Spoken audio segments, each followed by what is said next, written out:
వాడు చెక్కగాడు నా డబ్బులు తిని నా మీదనే అప్లికేషన్ ఇచ్చిండు పోలీస్ స్టేషన్ లో. ఎవరు? వైజాగ్ సత్తిగాడు, ఉప్పర్ బాలుగాడు, అది ఒకటి స్వాతి నాయుడు. అరే ఓ బద్మాష్ ముండా, నా బిడ్డకు నువ్వు దొరికినావు అనుకో, చిన్నగా నువ్వు వేసుకున్న పెద్ద బాబా నీ చిన్ననాటి ముద్దు పేరు లాలి పాపాని పాట పాడతారే బద్మాష్ దానిక ఇందానిక తొడిగి రోడ్లెంబడి తిరిగే దొంగల నా మీద అప్లికేషన్ ఆనే కోస్తా కిందిది జీడి పోస్తా. నీ మొగడు ఎంత ధార్కారైనా ఇక్కడ కాలా పాషా కుర్చీ తాతని సీఎం గానికే భయపడలే కేసీఆర్ గానికి. ఆఫ్టర్ నువ్వెంత నా బిడ్డ కనబడు జుట్టు కోస్తుంది.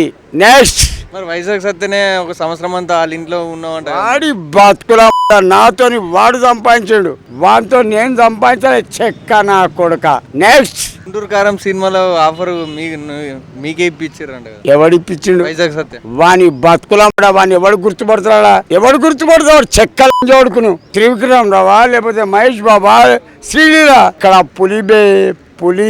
పులి నేను పోవాలంటే ఎప్పుడో మహేష్ బాబు దగ్గర పోయి డబ్బులు అడుగుతున్నాను, కానీ నేను పోను. ఇప్పుడు గుంటూరు కారం సినిమాకు సాంగ్ కు మీకు డబ్బులు ఇవ్వలేరా మహేష్ బాబు కూడా? నాకు తమ్మన్ గారు ఇచ్చిండు మ్యూజిక్ డైరెక్టర్ 5,000. ఈ కొడుకు వైజాగ్ సత్తిగాడు 1,00,000 ఇచ్చిర్రంటారు. ఈ లంజ కొడుకు వైజాగ్ సత్తిగాడు నాకిండు. వాడిని ఇక్కడికి రమ్మను కుక్కను కోసినాడు, కొత్త కుక్కను. ఎందుకు ఆయన్నే తీసుకున్నా పైసలు? మొత్తం వాడే తిన్నాడు. అడగద్దాను 5,000. ఒకటి బాగిన బాబాయ్, చెరుకు తీయగున్నదని ముడ్డిదానిక తినద్దు, ఉసుకొచ్చి ఉన్న పనులు పీక్తాయి. నా తత్వం అది. నాకు మీరు విలువిచ్చి నిలబడ్డారు, నేను మీకు విలువిస్తున్నా. మరి ఈడ తాగి పడిపోతే నేనే మా ఇంటికి తీసుకుపోయినా అని వైజాగ్ సత్య చెప్పిండు. నాకు భార్య పిల్లలేరా బడ్డు కొడుక? నాకు కొంపలేదా? నువ్వెవనివే లాభరిచిన కొడుక చెక్క సాలేగా నీ బతుకుల నీకు మొట్టది. ఇంకొకరికి ఎక్కడి సాయం చేస్తావు బే? ఇక్కడ మొగోని 4 పిల్లల తండ్రిని బే కొడితే ఇప్పుడు కూడా షాటుకి 2 తీస్తా. అంటే నా కొడక మొండి దొరకదు బే. మరి ఎందుకు సంవత్సరం అంతా మంచిగానే మీతో మంచిగానే ఉన్నారు వైజాగ్ సత్తా ఉప్పల్ బాలు, మరి ఎందుకు కోపంగా అట్లా మీ మీద అయ్యారు? డబ్బులు అంటే నువ్వు మస్తు సంపాదించినావా? అవును, నా వల్ల వాళ్ళు సంపాదించాలి, వాళ్ళ వల్ల నేను సంపాదించాలి. ఒక ఈవెంట్ ఒక షూటింగ్ కు పోతే నేనే అడిగిచ్చేది. వాడు చెక్కగాడు ఎవడు పని ఇయ్యాడు, ఒక 1000 రూపాయలు ఇవ్వండి అని నేనే అడిగిచ్చేది. అయ్యా అవు బాబు, డబ్బులు సంపాదించిన నిన్నెందుకు కక్ష కట్టిండు? బలిసి ఇప్పుడు ట్రైన్లల్లా పాటలు పాడుకుంటా పిచ్చ పడుకుంటారు. బాయ్యా 1 రూపాయి, బాయ్యా 2 రూపాయలు అని. మరి మీరే మరి మొన్న ప్రసాద్ ల్యాబ్కి వచ్చారు కదా? అవునండి, నేను వచ్చింది ప్రసాద్ ల్యాబ్కు. ఇక్కడనే ఉన్నాడు, వాళ్ళతో కలిసి వచ్చినావు కదా వైజాగ్ సత్య. కొడుతూ రాలే, ఇక్కడనే ఉన్నాడు. యాంకర్ చూయిస్తా.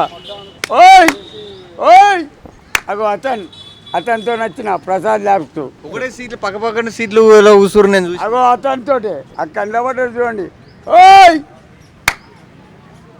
అగో అతనితో కూర్చున్నా. తండ్రి లెక్క చూసుకున్నా, మా ఇంట్లో ఉంచుకున్నా అన్నాడు. చెప్పనుకొని కొడతా. నువ్వేమని బే? నాకు భార్య పిల్లలు లేరు బే. నీ బతుకుల నా కోస్తా. పోలీసు వాళ్ళు పట్టుకోయారు కదా కొడుకే, కొడుకే ఇక్కడి ఏడిపించారు. నేను పోలీస్ స్టేషన్ లకి నేనే వచ్చిన 5 నిమిషాలు కూర్చున్నా పెట్టిల్లు. బాబాయ్ ఇది మ్యాటర్ అన్నా దెంచుకోవడానికి. నా లేవది, అది నా భార్య దగ్గర లేవది. పూజ అని బతుకుల 100 రూపాయలు తగ్గి ఈ పార్క్ లో అంటది. ఫోన్ చేసి చెప్పిండు ఇట్లా మంచిగా కుర్తి పెడతా సాంగ్ మంచిగా వచ్చిందని. నాకెవరు చెప్పాలా, ఎవరికి కలవాలా?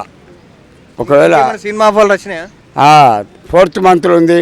గుంటూరు అల్లు అర్జున్ తోటి పుష్ప 2 తగ్గేదేలా. పుష్ప 2లోనా? మీదికి పోతాయి అక్కడ దరిద్రం పోతుంది. అట్లా కాదు అవుతావు మైకులు కావు, ఇక నువ్వు దొరకవు మాకు. ఇక అట్లా అనుకోకు బాబాయ్, అట్లా అనుకుంటే నేను ఇక్కడ ఉండా, ఇంటికాడ కూర్చొని ఫోన్ చేసుకుంటా. నాకు ఆ కావురం ఉండదు ఎప్పుడు. ఈ అభిమానం ఉండాలా, ఈ అభిమానం ఉండాలా నాకు. ఇంకెక్కువైతుంది కదా సినిమాలలో పోతే. ఒకటి బాగింది బాబాయ్, నేను ఎంత ఎత్తు ఎదిగినా, చెట్టు ఎంత ఎత్తు ఎదిగినా కూడా నీడ కోసం కూర్చుంటారు. ఒకవేళ చెట్టు ఎండిపోతే నరాలు కోసి పొయ్యిలో పెడతారు. అవునా? నా తత్వం అది కాదు. మరి మీ సాంగ్ చూసినావా?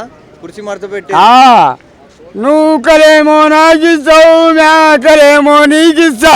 నూకలేమో అయిపోయి, మేకలేమో మందాయి. కుర్చీ బాబాయ్ డ్యాన్స్ కూడా నేర్చినావు, మొత్తం సాంగ్ నేర్చినావు, సాంగ్ కాదు బాబాయ్, సింగర్ కూడా అవుతావా? మొదటి నుంచే నేను పాటగాన్ని పాట పాడతా ఇను. పాడు. నా స్టార్ట్ ద కెమెరా ఆల్వేస్. వస్తానంటివి నాతో వస్తానంటివి, పోదామంటివి వెళ్ళిపోదామంటివి, ఏదో చెప్పి ఏదో చేసి చివరికి నన్ను ఒంటరి వాణ్ణి చేసి వెళ్ళిపోతివి, నీ గూటికి చేరిపోతివి. ఏ మెరగని ఎదలో, ఏ మెరగని ఎదలో ఎన్నో ఆశల ఊసులు నేర్పి, ఏ మెరగనట్టు వెళ్ళిపోతివి, నీ గూటికి చేరిపోతివి. దమ్మసు. ఇప్పుడు ఏ హీరో ఇష్టం నీకు? ప్రభాస్. ప్రభాస్తో నటిస్తావా? పక్కా. కానీ ఒకవేళ అవకాశం వస్తే సలార్ చూసినావా? ఆ టాకీస్ కాడికి పోతేనే ఈగల్లాగా పడ్డారు ఇటువంటి వాళ్ళు. ఇక సినిమానే చూడనియలేరు. ఇక సీట్ ఎక్కడిది, జంప్ వచ్చేది. అరే ఆటో అని ఆటో ఎక్కి వచ్చేసిన. మీది ఏ ఊరు అసలు? వరంగల్. ఏడా వరంగల్ దగ్గర? శివనగర్ పక్కా రౌడీ షీటర్ ఏరియా. అన్నీ టౌనా? వరంగల్ టౌనా? అవునండి. ఇప్పుడు ఏడుంటావు ఇక్కడ హైదరాబాద్లో? రహమత్ నగర్. ఎంతమంది కొడుకులు, ఎంతమంది బిడ్డలు? ఒక్క పాప, ముగ్గురు కొడుకులు. కొడుకులు వేస్ట్. ఏడుంటారు వాళ్ళు కొడుకులు? వేస్ట్, వాళ్ళు చదవలే. ఒకళ్ళు మేడ్చేళ్ళు, ఒకడు హైదరాబాద్, ఒకడు సంగారెడ్డి. నా పాప నాకు బంగారం అండి. ఏడుంటుంది పాప? రహమత్ నగర్. దీని వెనుకనే. జాబ్ చేస్తుందా, చదువుకుంటుందా? లేదండి, నేనే 10వ తరగతి చదివించిన. ప్రస్తుతం జాబ్ చేస్తుంది క్యాటరింగ్గా. ఇక ఆమెనే చూసుకుంటుంది నీ బాగోగులని? నాది, నా భార్యది. ప్రతి ఒక్క విషయాన్ని నా తల్లి అయ్యా, నా తల్లి బాబు. నా పాప బంగారం అయ్యా. ఆమెకి 2 పాపలు, ఒక కొడుకు. నేను ఏం చేసినా వాళ్ళ కోసమే చేస్తా, ఆ ముగ్గురు పిల్లల కోసం. అయితే నువ్వు ఇప్పుడు ఇక మహేష్ బాబు దాంట్లోనే కూర్చి మడత పెట్టేవి, అంత పెద్ద హీరో దాంట్లోనే ఉన్నావు. అయితే పెద్ద పెద్ద హీరోలా అవుతుంది. నేను చెప్పేది బాబాయ్, మీ దీవెన ఉండాలా. ఇవి కన్నీళ్ళు కాదయ్యా. ఒక బిడ్డ తల్లిదండ్రిని చూస్తాడంటే అర్థం చేసుకోండి. ఇవాళ 6,000 కిరాయి కట్టుకుంటూ నన్ను, నా భార్యను కాపాడుతుందంటే నా బిడ్డ తల్లి, తండ్రి, దేవుడు అన్నీ అగో భలే భలే అట్లా అవుతారు బాబాయ్.